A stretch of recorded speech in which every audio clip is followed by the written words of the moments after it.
नारायण। हरिओम। श्री गुरुभ्यो नमः। स्वागत है आप सभी का आज के इस व्याख्यान में। हम सभी लोग अष्टाध्यायी काशिकावृत्ति के साथ पढ़ रहे हैं और उसे पढ़ते हुए अब तक हमने 52 सूत्रों का अध्ययन किया है। आज हम 53वें सूत्र को पढ़ने जा रहे हैं, जो सूत्र है गीच। इसको भी लगभग आधा पढ़ ही लिया हमने। आगे गीच पढ़ने के बाद आदेश परस्य और अनेकाल्पित सर्वस्य, इन सबको समझने का आज प्रयास करेंगे। तो गीच सूत्र में हमने जाना था, यह अलौंत्यस्य का पूरक सूत्र है एक प्रकार से। ठीक।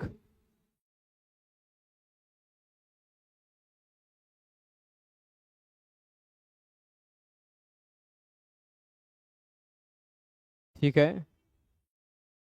देखिए, जो अनुवृत्ति होती है ना, वह अनुवृत्ति प्रश्न आया है। ठीक है। सादरम प्रणम्यन्ते गुरुचरणः। वस्तुतः एक जो प्रश्न आपका आया है कि षष्ठी शब्द की अनुवृत्ति कहाँ तक जाएगी। षष्ठी स्थाने योगा से स्थानेन्तरतमः पुरनरपरः अलोन्त्यस्य ङिच्च आदेश परस्य अनेकाल्पित सर्वस्य, यहाँ सब तक जाना चाहिए। ठीक है। चलिए, ङिच्च यह आदेश हमने बताया था कि अलोन्त्यस्य ने कह दिया कि जो एक वर्ण वाला आदेश है, षष्ठी विभक्ति के द्वारा किया जा रहा है, वह एक वर्ण वाला आदेश अंतिम वर्ण के स्थान पर होगा। ठीक। किसके स्थान पर होगा? अंतिम वर्ण के स्थान पर होगा। फिर ङित च, इस सूत्र को यदि देखा जाए तो इस सूत्र में जो प्रसंगवश अन्य शब्द आ रहे हैं, उन शब्दों को हम पहले पकड़ते हैं। वो शब्द क्या हैं? कल हमने इसको बढ़िया से बता दिया था। षष्ठी, साथ साथ लिख दीजिए स्थाने, फिर गीत का तोड़ करके आप लिख सकते हैं इसे दो शब्दों में, गीत च अलह अंत्यस्य। ये इतना सूत्र हो जाएगा अनुवृत्ति इत्यादि के आधार पर। ठीक। षष्ठी स्थाने गीत च अलह अंत्यस्य, षष्ठी विभक्ति के द्वारा जो आदेश हो रहा है, जो स्थान पर आदेश हो रहा है, वह आदेश यदि ङित है, ङ की संज्ञा हुई है, तो वह आदेश अंतिम वर्ण के स्थान पर ही होगा। ठीक है। अल मतलब वर्ण के स्थान पर। अच्छा, एक व्यक्ति कल हमसे कह रहे थे, बढ़िया बढ़िया प्रश्न था। मतलब देखिएगा, अल शब्द है, इस अल शब्द से, अल का मतलब क्या? सभी वर्ण, है ना। तो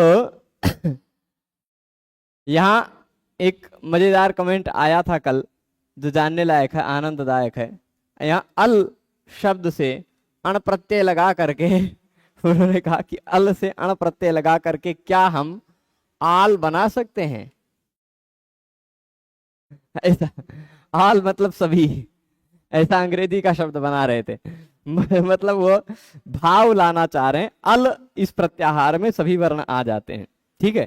तो उन्होंने अण प्रत्यय लगा करके अल को आल बनाने का प्रयास किया, यद्यपि इस तरह से कोई वर्णन नहीं है बनाने का। ठीक है।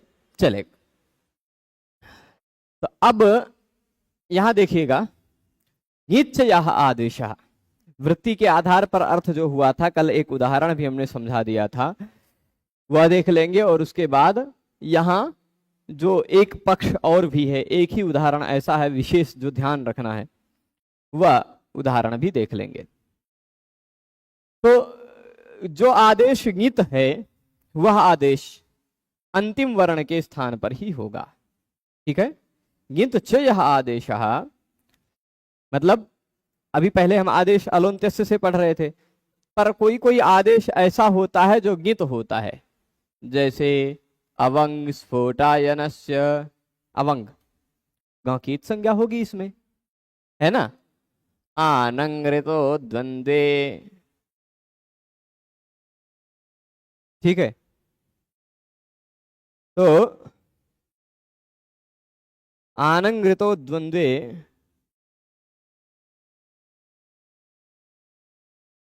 से होने वाला आनंग, अवंग, इत्यादि और बहुत सारे हैं जो गित हैं। ठीक है, तो जो गित आदेश होता है वह गित आदेश भी सह अनेकाल अपि, ये इस पक्ष में, इस एक बात में महत्वपूर्ण बात है। देखिए कल मैंने बताया था कि यह पुरस्ताद अपवाद है। पुरस्ताद अपवाद का तात्पर्य है कि इस सूत्र का सामान्य नियम आगे बताया जाएगा, ये विशेष नियम है। विशेष नियम पहले बता दिया गया, सामान्य नियम बाद में बताया जाएगा। ये इस तरह का जो बातें होती हैं वो पुरस्ताद अपवाद कहा जाता है। बाद में 2 सूत्र बाद हम पढ़ेंगे सूत्र अनेकालुषित सर्वस्य। अनेकालुषित सर्वस्य पढ़ेंगे कि अनेक वर्ण वाला जो आदेश है, अनेक मतलब न एक हो वह अनेक, 2 हैं 3 हैं 4 हैं या उससे अधिक वर्ण हैं तो वह अनेक कहलाते हैं, एक न हो वह अनेक है। ठीक है, तो अनेक वर्ण वाला जो आदेश है या श की संज्ञा वाला जो आदेश है वह सर्वस्य, सबके स्थान पर होगा। यह अनेकालुषित सर्वस्य सूत्र आने वाला सूत्र कहेगा, पर यह भी अनेक अल वाला है। अनेकालुषित सर्वस्य के अनुसार अनेक वर्ण वाला जो आदेश है वह पूरे के स्थान पर होता है, परंतु गिच्छ ने कहा नहीं, अंतिम वर्ण के स्थान पर ही होगा, केवल अंतिम वर्ण के स्थान पर ही होगा।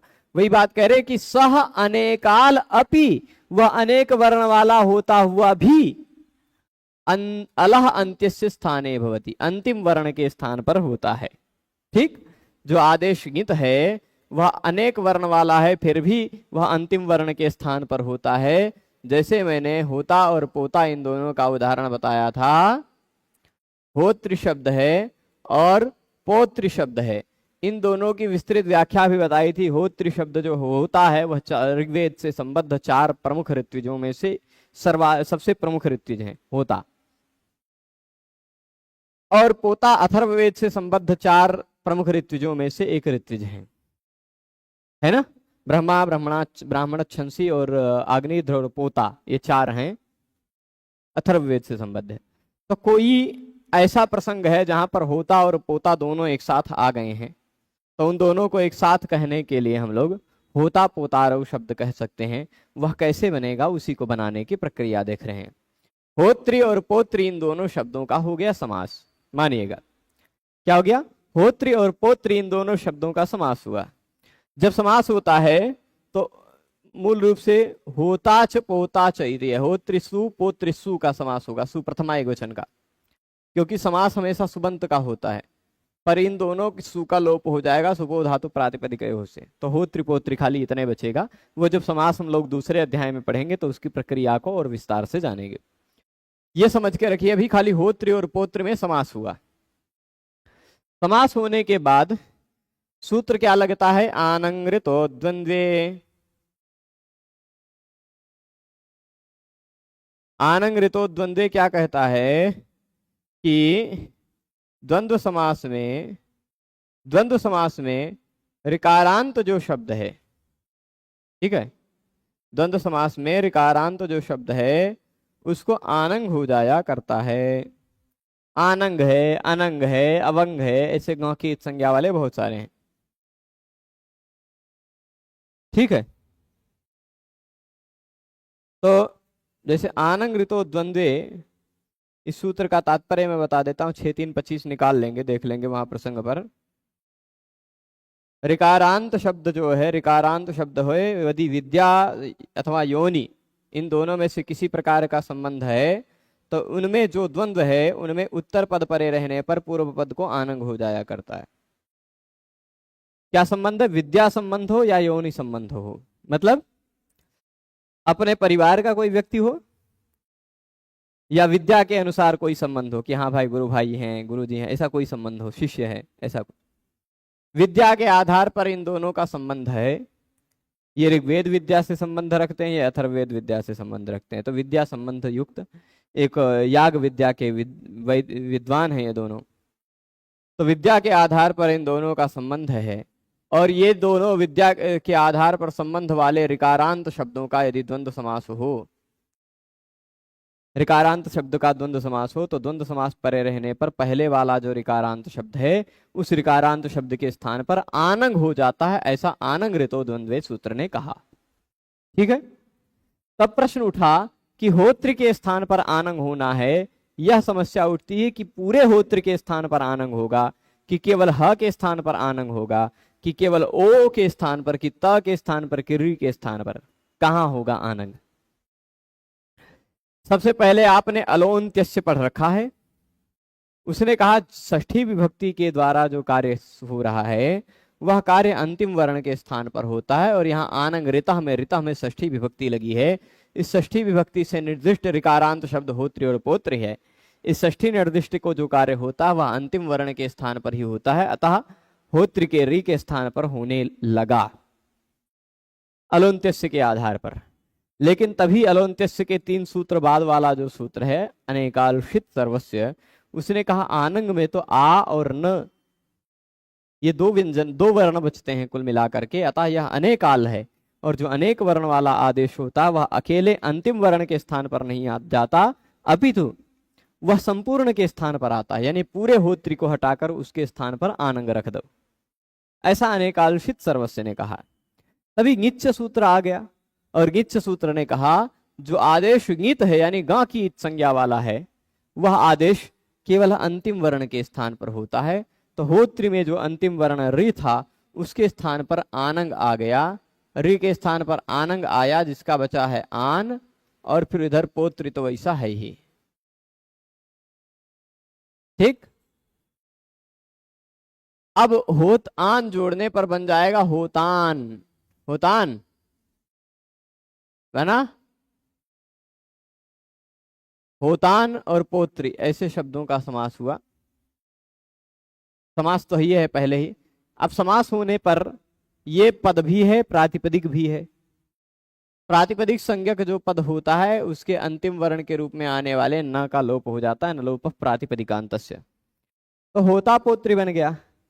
अब जैसे कर्तृ शब्द का कर्ता कर्तारऊ कर्तारह बन जाता है, वैसे हो त्रिपोत्री में 2 शब्द हैं, इस कारण इसका द्विवचन में ही लोप होगा, तो द्विवचन में औ लगेगा प्रत्यय, हो त्रिपोत्री औ, होता पोत्री औ। जब औ प्रत्यय लगेगा तो अपत्रिंत्रिच सस्त्रीन अपत्रीन स्त्री सूत्र से, क्योंकि हो त्रिपोत्री शब्द त्रिच प्रत्यय लगकर बना हुआ शब्द है, इसलिए क्या हो जाएगा होता। ठीक। होतार री के स्थान पर आर हो नहीं हुआ, और फिर उसके बाद इसकी वृद्धि हो गई होता पोतार, इसमें औ प्रत्यय जुड़ा होता पोतार। ठीक। मूल रूप में बात क्या है कि यहां जो आनंग हुआ वह आनंग ऋकारांत शब्द के स्थान पर पूरे शब्द के स्थान पर होना था, लेकिन आनंग गित हुए है, इस कारण गित जो होता है वह अंतिम वर्ण के स्थान पर ही होता है। स्पष्ट है। अब इसी तरह माता पितरऊ, मातृ पितृ, इन दोनों का भी इसी तरह समास होगा। तो 3 शब्द बनते हैं समास होने पर। एक तो एक शेष हो जाता है पिता मात्रा सूत्र से, तो मातर पितरऊ रूप बनता है, और जब एक शेष नहीं होता है तो माता पितरऊ भी बनता है और मातर पितरऊ भी बनता है। माता पितरऊ पितरऊ मातर पितरऊ शशु जनयितारऊ, ऐसा करके कुछ सूत्र अमरकोश में है। तो माता पितरऊ भी बनता है। कैसे बनता है, ऋकारांत शब्द हैं, इनका संबंध है ना। तो इन ऐसे ऋकारांत शब्द में पहले ऋकारांत शब्द के स्थान पर आनंग हो गया। आनंग हुआ, गिच्छ सूत्र ने कहा कि अंतिम वर्ण के स्थान पर होगा, यानी री के स्थान पर आनंग आया जिसका बचा है आन, तो ये बन गया मातान पितृ। इसमें नलोपह लोप प्रातिपदिकंत से लोप हो गया, माता पितृ बन गया। ठीक। अब पितृ शब्द और पौत्र शब्द में अंतर था। पौत्र शब्द पू धातु से त्रिच प्रत्यय लगकर बना हुआ शब्द है, पर पितृ शब्द में त्रिच प्रत्यय नहीं लगा है, इसलिए अपत्रिन त्रिच इत्यादि सूत्र लगकर इसको वृद्धि नहीं की जाएगी। यहां ऋतोगी सर्वनाम स्थानों से गुण हो जाएगा, री के स्थान पर गुण होगा तो अ आएगा, और उरण रपरा से उसको रपर हो जाएगा, बन जाएगा पितर, है ना। माता पितर, ता में आ जुड़ गया जब, तो यह क्या हो गया, त पूरा हो गया। और उसके बाद र लिख दिया हमने, माता पितर, इसमें औ प्रत्यय जुड़ गया तो माता पितरौ। संक्षेप में यह बात है कि इन दोनों जगहों पर माता होता पोतारऊ देखें चाहे माता पितरऊ देखें, आप पहले शब्द में जो आनंग आता हुआ दिखाई पड़ रहा है, वह आनंग ऋतो द्वंद्व से जो हो रहा है आनंग, वह गित होने के कारण अंतिम वर्ण के स्थान पर आया है। ठीक है,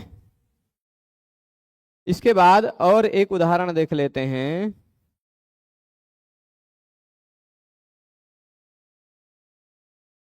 सखी शब्द देखा होगा आपने, ये सखी मतलब मित्र, मित्र अर्थ का एक शब्द है जिसका जो सा शब्द कौन सा है, सखी। इस सखी शब्द में हमने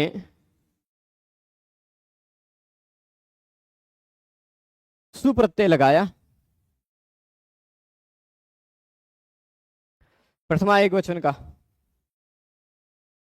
तभी एक सूत्र लगा अनंग सौ। सूत्र कौन सा लगा, यह सूत्र निकाल कर आप देख सकते हैं। ये 100 रुपए वाला 100 नहीं है कि 90 100 वाला। 100 मतलब सु प्रत्यय पर में हो तो, जैसे गुरु का गुरव हो जाता, भानु का भानु हो जाता, वैसे सु का 100 है। ठीक है, तो यदि सु प्रत्यय लगा हुआ हो सखी शब्द का, सब सखी शब्द के बाद सु प्रत्यय लगा हुआ हो, सूत्र में तो सखी शब्द नहीं लिखा है, परंतु अनंग सौ सूत्र जो है, इस सूत्र को 7-1-93 नंबर के पहले थोड़ा सा देखेंगे, 93 से थोड़ा सा पहले देखेंगे तो सख्युर संबुद्धौ कहीं दिखाई पड़ रहा होगा, है ना, सख्युर संबुद्धौ है, 92 नंबर सूत्र पर है ना, 7-1-92।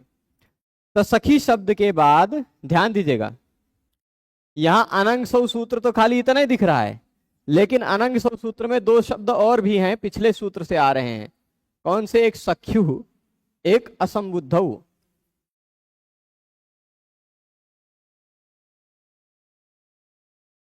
मतलब सखी शब्द के बाद, सखी शब्द के बाद संबोधन एक वचन से भिन्न वाला, असंबुद्धि वाला, सखी शब्द के बाद संबोधन एक वचन से भिन्न यानी कि असंबुद्धि वाला यदि सुप्रत्यय हो तो सखी शब्द के स्थान पर अनंग हो जाता है।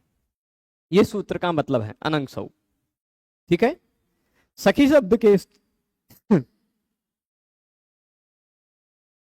सखी शब्द के स्थान पर अनंग हो जाता है कब, यदि सखी शब्द के बाद सुप्रत्यय लगा हुआ हो, पर सुप्रत्यय कौन सा, संबोधन वाला ना हो। ठीक, संबोधन से भिन्न सुप्रत्यय लगा हुआ हो तो सखी को अनंग हो जाता है। अब प्रश्न उठा, यह अनंग पूरे सखी के स्थान पर होगा कि सखी में अंतिम ई के स्थान पर होगा, किसके स्थान पर होगा, प्रश्न उठेगा ना। तो उसका उत्तर देते हैं कि गिच जो गित होता है वह भी अंतिम वर्ण के स्थान पर ही होता है। तो हमने सख लिखा, उसके बाद जो ई था उसके जगह पर हमने अनंग ले आया, अन बचता है अनंग में से, है ना। तो सखी में जो ई था उसके जगह पर अनंग आया, क्योंकि गिच क्या कहता है, जो गित आदेश होता है, गांव की संज्ञा वाला होता है, वह अंतिम वर्ण के स्थान पर ही आता है। तो सखी में अंतिम वर्ण जो है ई, उसके स्थान पर अनंग आ गया। अनंग का अन बचा, जोड़ने पर बन गया सखन। कैसा बन गया, सख अन जोड़ने पर ये ख पूरा हो गया और न हलंत हो गया, सखन। अब जैसे राजन शब्द का राजा बन जाता है, वैसे सखन शब्द का सखा बन जाता है, और कोई नई प्रक्रिया नहीं है। वह प्रक्रिया हम लोग 6-7वें अध्याय में पढ़ेंगे, वो सर्वनाम स्थाने चा समुद्धौ। ठीक, और नलोप प्रातिपदिकांतस्य हल्ङ्याभ्यो दीर्घा श्रुति से प्रकृतम हलः, ये सारे सूत्र जानेंगे तो सखान का सखा बन जाएगा। ठीक है,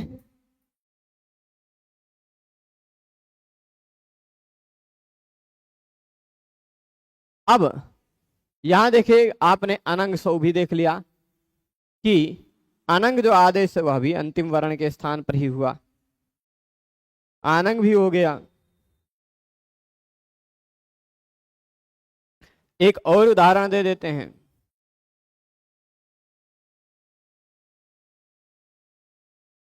हम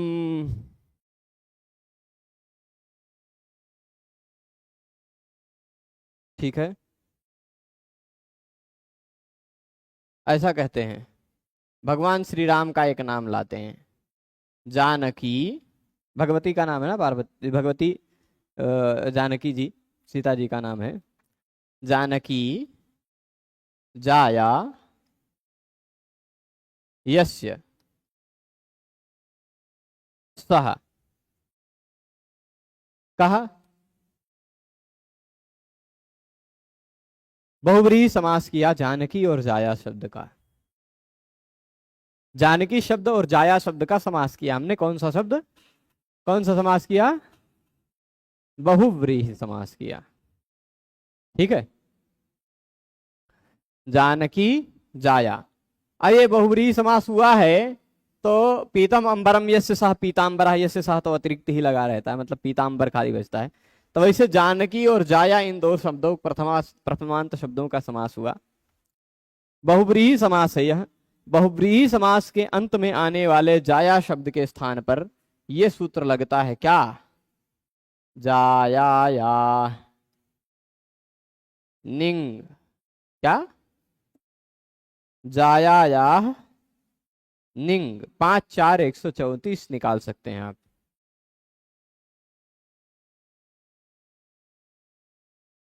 ठीक,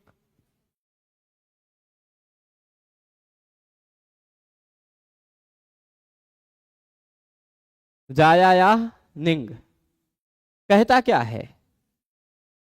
ऐसा बहुव्रीहि समास हो, ऐसा बहुव्रीहि समास हो जिसके अंत में जाया शब्द दिखाई पड़ रहा हो। ठीक, ऐसा बहुव्रीहि समास हो जिसके अंत में जाया शब्द दिखाई पड़ता हो, तो ऐसे बहुव्रीहि समास में आने वाले जाया के स्थान पर निंग हो जाता है। क्या हो जाता है? निंग। जाया के स्थान पर क्या होगा? निंग। जाया या हमें लगा षष्ठी, तो षष्ठी स्थाने योगा हम ले लेंगे। जाया या निंग का मतलब जाया या स्थाने निंग, यही अर्थ लेंगे ना। जाया के स्थान पर निंग हो जाना है। ठीक है, अब प्रश्न उठा कि जाया में जो निंग होगा वह केवल ज के स्थान पर होगा या के बाद वाले आने वाले आ के स्थान पर होगा या पूरी जाया के स्थान पर होगा? प्रश्न उठा ना। तो अनेक वर्ण है क्योंकि निंग में, इस कारण से अनेकालुषित सर्वस्व ने कहा संपूर्ण जाया के स्थान पर निंग ले आओ। लेकिन तभी गिच्छ जी ने कहा क्योंकि निंग जो है यह ग की इत संज्ञा वाला है, नहीं बचता है ना। निंग ग की इत संज्ञा है कि नहीं? अवंग बताया हमने, अनंग बताया, आनंग बताया। अब इसी तरह निंग देख लीजिए। निंग, यह जो निंग है यह भी ग की इत संज्ञा वाला है। तो ग की इत संज्ञा वाला जो आदेश होता है वह अंतिम वर्ण के स्थान पर होता है। अब जाया में कितने वर्ण हैं? ज, आ, य, आ। अंतिम वर्ण के स्थान पर निंग हो जाएगा। क्या हो जाएगा? निंग, जिसका बचता है खाली नी। या कभी भी आता हो, उस या के बाद यवर अलय यमंग अनन झभगड़ ध झभगड़ ध खप चट त चट त कप शश श, इतने वर्ण आते हो, मतलब ह के अतिरिक्त कोई भी वर्ण यदि या के बाद आ रहा है तो लोपो व्योरवली सूत्र से या का लोप हो जाता है। तो जानी बन गया। क्या बन गया? जानी। जानकी जानी, ये जाया जो था वह जानी बन गया। क्यों? जाया या निंग। फिर से बना दे जानी।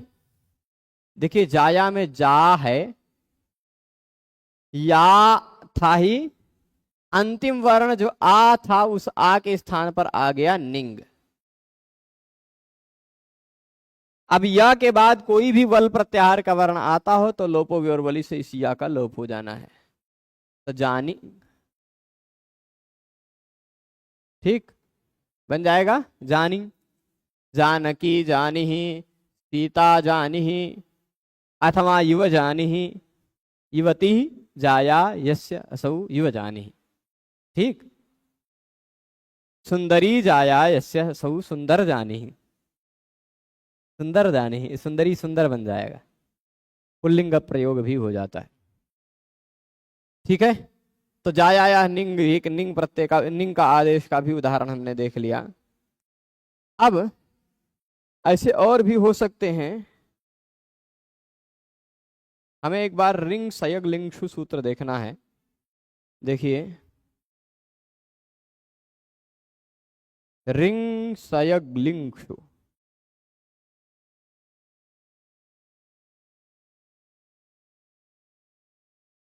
ध्यान में आ रहा है हमें?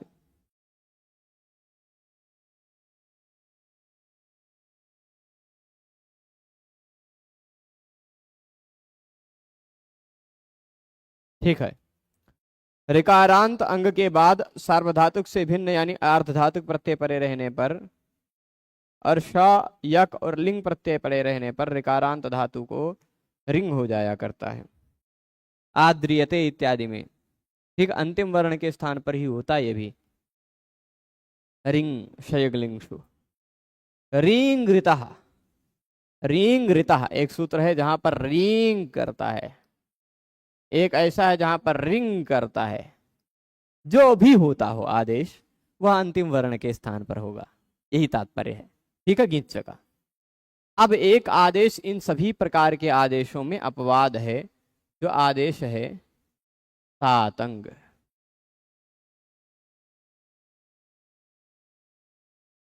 ठीक है, तातंग। क्यों? लोट लकार के प्रथम पुरुष के एक वचन में और मध्यम पुरुष के एक वचन में, लोट लकार का रूप पढ़ा आपने? भवतु, भवतात, भवताम, भवन्तु, भवतात, भवतम, भवत, ऐसे सब शब्द रूप बनते हैं ना। तो भवतु भवतात, यह जो भवतात कहा हमने, यह तातंग का उदाहरण है। किसका उदाहरण है? तातंग का उदाहरण है। यह तातंग एकमात्र ऐसा ज्ञित आदेश है जो आदेश अंतिम वर्ण के स्थान पर नहीं होता। ठीक है। बाकी सारे के सारे गांव की संज्ञा वाले आदेश अंतिम वर्ण के स्थान पर ही होते हैं। तो आप कहेंगे इस तातंग को आरक्षण काहे मिल गया? मिल गया ना आरक्षण। इसको आरक्षण इसलिए मिल गया क्योंकि ये कुछ और काम करता है। क्या काम करता है? जो कोई दूसरा काम कर देता है उसको आरक्षण मिल जाया करता है, कभी कभी मिल जाता है ना। तो ये दूसरा कार्य क्या कर देता है? तो यो तातंग आशिष्य अन्य तरस्याम, इस सूत्र से ये देखिएगा, लिखा होगा, नहीं लिखा है, चलिए कोई दिक्कत नहीं, सूत्र नंबर मैं खोज के बता देता हूं। 7135। ठीक है। तो यो तातंग आशिष्य अन्य तरस्याम दिखा है 7135।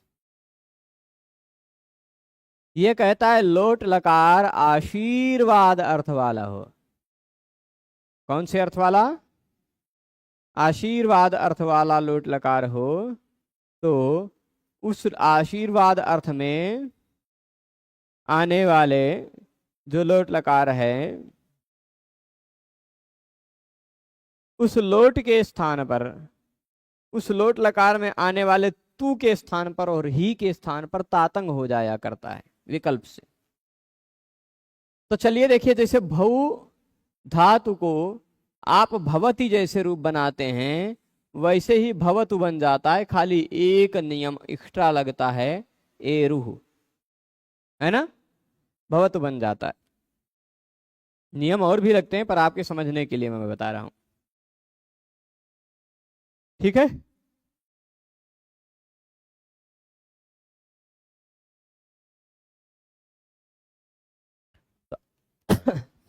अब तो ही इन दोनों के स्थान पर जो हो रहा है तातंग, क्या हो रहा है? तातंग, यह तातंग देखिए तू के स्थान पर हो, पूरे तू के स्थान पर तातंग होगा तभी तात बनेगा, भवतात। यदि खाली ऊ के स्थान पर हुआ होता, तू में से ऊ के स्थान पर हुआ होता तो क्या बनता, भवतु का ऊ त हट बचा रह जाता, ऊ के स्थान पर तातंग हुआ होता तो भवत तात बनता, भवतात नहीं, कुरुतात नहीं, कुरुतात, है ना। तो यह जो भवतात पठतात इत्यादि शब्द रूप बनते हैं, यह तातंग प्रत्यय के एग्जाम्पल हैं। ठीक, तातंग प्रत्यय तातंग आदेश होकर बनते हैं। तो तातंग खाली यही बता रहे हैं कि तातंग गीत करणस्य गुण वृद्धि प्रतिषेधार्थत्वात्, तातंग में जो गा की इत संज्ञा की गई है उस गा की इत संज्ञा का कुछ दूसरा फल मिल जाता है। एक इत संज्ञक वर्ण का एक उदाहरण में एक ही फल मिलता है। ठीक, एक उदाहरण में एक इत संज्ञक वर्ण का एक ही फल मिलेगा। जैसे यहां तातंग जो है की इत संज्ञा वाला है ना, और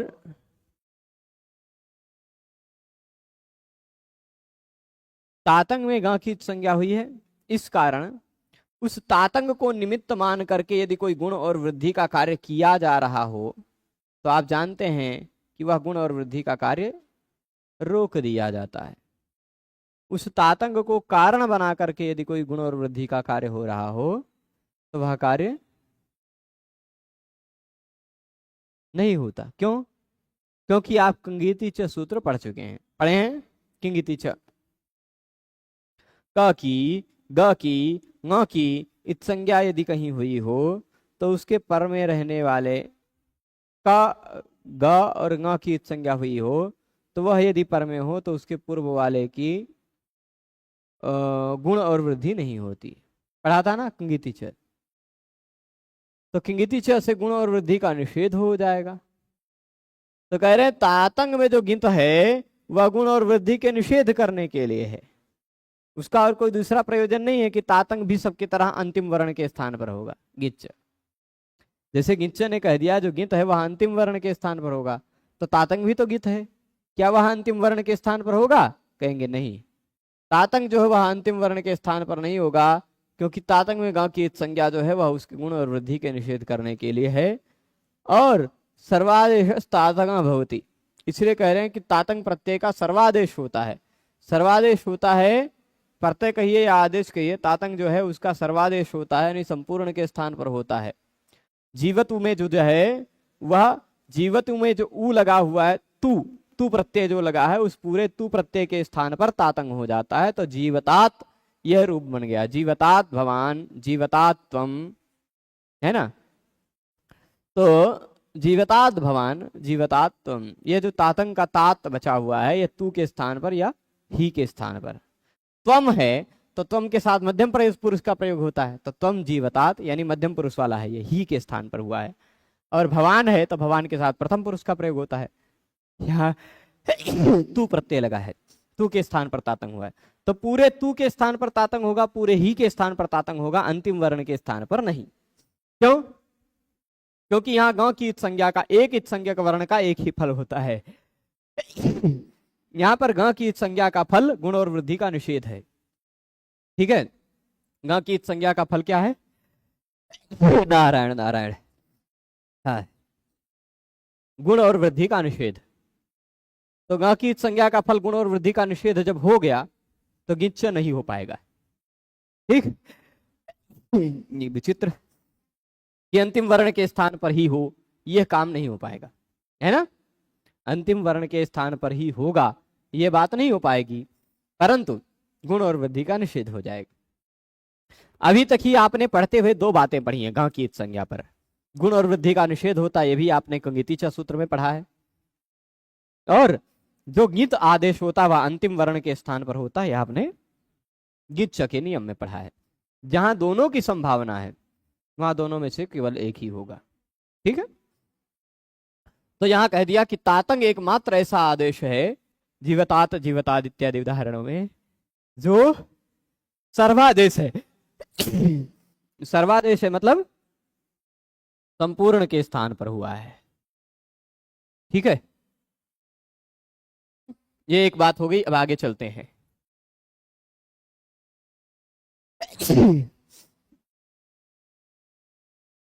देखिए, षष्ठी विभक्ति के द्वारा निर्दिष्ट के स्थान पर जो गीत कार्य होते हैं वह अंत्य अल के स्थान पर होते हैं। मतलब षष्ठी विभक्ति से निर्देश किया गया और कोई कार्य जो हो रहा है वह कार्य यदि गीत है, ग की संज्ञा वाला, तातंग अवंग। अच्छा चलिए, ये तो हमने बताया ही नहीं। गो अग्रम,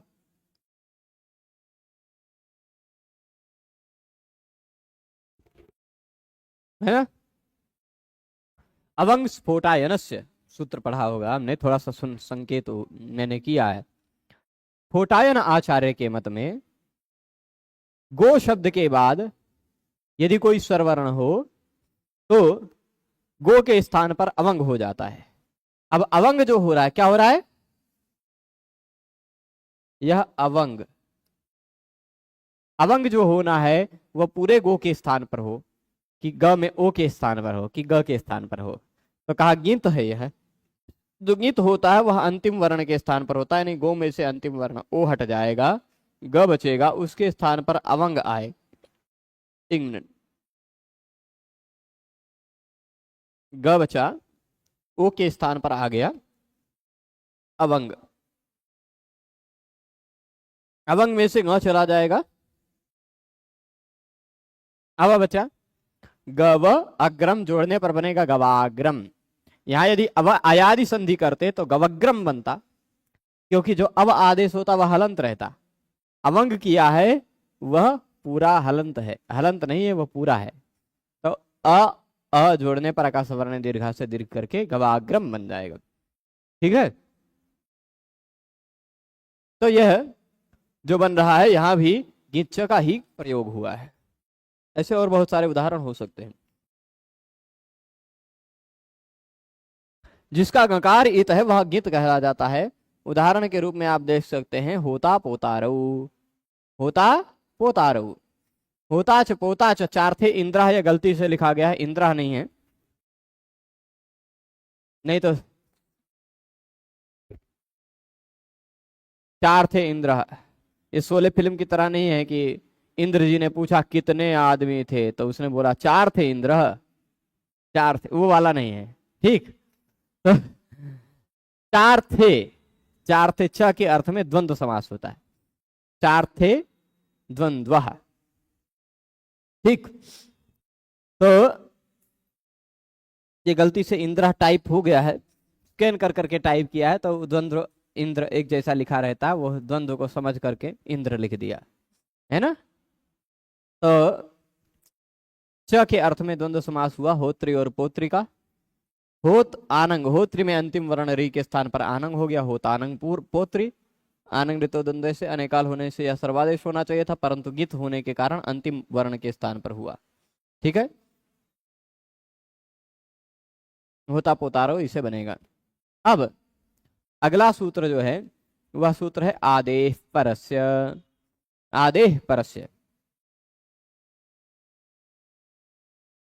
ठीक है, मतलब क्या है? कभी कभी ये सूत्र हमने हल संधि में पढ़ा है वेद्य पे पढ़ाते समय, तथापि फिर से इसको देखेंगे हम। आदेह परस्य का तात्पर्य है कोई कार्य ऐसा है जो पर वर्ण के स्थान पर होना है। कोई कार्य ऐसा है जो कार्य कहां होना है? पर वर्ण के स्थान पर होना है। तो पर वर्ण के स्थान पर जो कार्य कहा है पाणिनि भगवान ने, वह पर के स्थान पर कहां होगा? पर हो सकता है कई वर्ण हो, तो अंतिम वर्ण के स्थान पर होगा पर में, कि पर में पहले वर्ण के स्थान पर होगा, ये संदेह रह जाएगा। तो कह दिया परस्य यद विहितम तत्तस्य आदेर बोध्यम। पर के स्थान पर जो कार्य करने को कहा जाएगा वह पूरे पर के स्थान पर ना होकर के पर के पहले वर्ण के स्थान पर होगा। ठीक है, जैसे मैं बताता हूं, ये ईदासः, बढ़िया उदाहरण दिया है। ठीक है, मैं बता देता हूं, इसी से समझा देता हूं और बढ़िया से इसको कल ही समझेंगे, क्योंकि आज धूप में खूब चले हैं। अभी मुझे लगता है कि मैं कभी कभी कई कई बार सो जा रहा हूं पढ़ाते पढ़ाते, ऐसा भी लग रहा है ना। तो ईदासः, रोड पे इतना जाम होता है ना आजकल कि भूज जाते हैं उसमें, वो गाड़ियों की गर्मी निकलती रहती है उसमें, खिसक नहीं पाते इधर उधर, तो लगता है गर्मी में भूज गए। और फिर उसके बाद घर पहुंच के भोजन कर लें, भोजन करने के बाद तो भयंकर। हाँ, तो ईद आशा को समझा देते हैं हम आपको, फिर उसके बाद आगे देखेंगे। देखिए बात यह है, आस धातु है, क्या धातु है? आस धातु। ये जो शब्द बनाने जा रहे हैं, ये शब्द आप पहले बना चुके हैं, मतलब जानते हैं, इस शब्द को पहचानते हैं। ठीक, इस आस धातु आत्मनेपदी धातु है। आस्ते, आसाते, आसते, आसे, आसाथे, आध्वे, आ, क्या है? आहे, आस्वहे, आसमहे, है ना। तो यहां देखिएगा, ये आस जो है ना, इस आस धातु के बाद शानच प्रत्यय लगा है। आत्मनेपदे धातुओं के बाद वर्तमान काल में शानच प्रत्यय लगता है, कृदंत। ठीक, शानच में से बचता है केवल आन। क्या बचता है? च की हलंतम से इत संज्ञा हो जाती है, च की लशक्कत अद्वितीय से इत संज्ञा हो जाती है, च के बाद वाला आ बचा रह जाता है और ना बचा रह जाता है। यानी कुल मिलाकर के शानच प्रत्यय में से क्या बचता है? आन। ठीक, अब जरा ईद आशा ऊद आशा को समझ लेते हैं।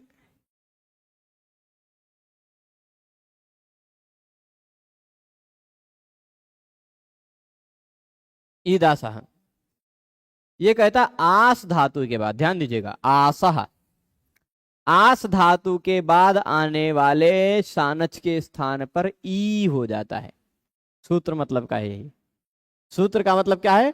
आसह, आस धातु के बाद, आशा में पंचमी लगी है, तस्माद तरह से नियम लगेगा। आस धातु के बाद आने वाले शानच के स्थान पर ई हो जाता है। अब आप कहेंगे सूत्रवा में तो ईद आशा, खाली ई और आशा लिखा है, ईद आशा, शानच की बात कहां से आ गई, है ना। शानच की बात कहां से आ गई? तो आस शब्द के बाद ये ईद आशा सूत्र 7283 है ना। हाँ ठीक है, 7283, इससे पहले एक सूत्र है, बड़ा बढ़िया सूत्र है 7282 पे, हम कभी कभी उसको बोलते थे। गुजराती भाषा में है वो सूत्र, गुजराती भाषा में है सूत्र, मतलब है संस्कृत में, पर उसी तरह की वर्णमाला का, उसी तरह की शब्दावली का प्रयोग गुजराती भाषा में भी किया जाता है। सूत्र है आने मुक। क्या सूत्र है? आने मुक। सूत्र लिख देते हैं, ये आने मुक। इसका प्रसंग हमें याद है कि हमारे गुरुजी पढ़ा रहे थे व्याकरण, एक बालक ऐसे लेके कलम ऐसे मुंह में डाल रहा था। ठीक, तब तक अगला सूत्र आ गया आने मुख। गुरुजी ने बोला आने मुख, उसने तुरंत वो कलम रख दिया। आने मुख का मतलब होता है इसे रख, इसे रख, गुजराती भाषा में होता है। आने मतलब इसे, मुख यानी रख। तो वो बालक तुरंत कलम ऐसे रख दिया, तो वो प्रासंगिक हो गया था। हम फिर बाद में सोचते सोचते खूब हंसे थे कि सूत्र है आने मुख, लेकिन गुजराती भी नहीं प्रसंग समझ गया, है ना। तो ऐसा आने मुख सूत्र जो 7282 है, वहां से ईदासा में आने की अनुवृत्ति आ रही है। आस के बाद आने वाले आने के स्थान पर आन, आस के बाद यदि आन आता हो तो उस आन के स्थान पर ई हो जाता है। ठीक, समझ गए। आस के बाद आने वाले आन के स्थान पर ई हो जाता है। अब प्रश्न उठा, आन के स्थान पर ई होना है तो आन पूरे आन के स्थान पर होगा या आन में अंतिम वर्ण के स्थान पर होगा? कहां होगा? तो आदेश परस्य ने कहा कि पर के स्थान पर जो कार्य किया जा रहा है वह उसके पहले वर्ण के स्थान पर होगा। देखिए इस सूत्र ने क्या कहा, आस के पर में जो आता है, आस के बाद में जो आता है, उस आन को, पहले वर्ण को उस आन के स्थान पर ई करना है। आस के पर में आने वाले आन को ई करना है। तो यह पर के स्थान पर कार्य हो रहा है ना, तो पर के स्थान पर जो कार्य होता है वह पूरे पर के स्थान पर नहीं होता, पर का जो पहला वर्ण है उसके स्थान पर होता है।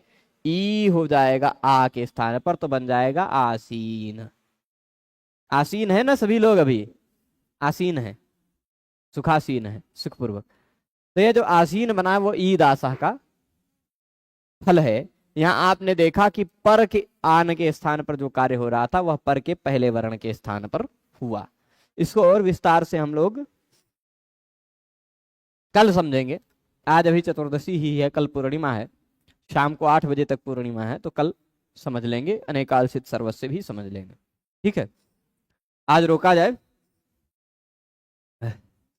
धूल उल ज्यादा उड़ने के चलते लगता है फिर से जुकाम प्रभावी हो गया है। तो सभी लोग जुड़े रहे उसके लिए बहुत बहुत धन्यवाद आप सभी को। नमो नमः। कल पुनः मिलते हैं, तब तक के लिए धन्यवाद।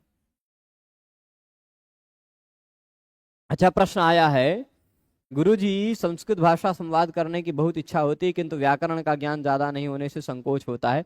अब आपके इन व्याकरण ग्रंथों की कक्षाओं से अध्ययन करते हुए कुछ राहत और उम्मीद जगी है। देखिए, संस्कृत भाषा में भाषण के लिए व्याकरण की जानकारी की आवश्यकता नहीं है। संस्कृत भाषा में भाषण आप बिना व्याकरण के जाने भी कर सकते हैं। बस जितना ज्यादा आप संस्कृत भाषा के टेक्स्ट को पढ़ेंगे उतना ज्यादा आप संस्कृत भाषा के रहस्यों को जानते जाएंगे। जितना ज्यादा आप बोलते जाएंगे उतना ज्यादा आपकी भाषा शुद्ध होती जाएगी। ठीक है, तो बोलने वाले लोगों के बीच में रहना आवश्यक है, आप स्वतः बोलना सीख जाएंगे।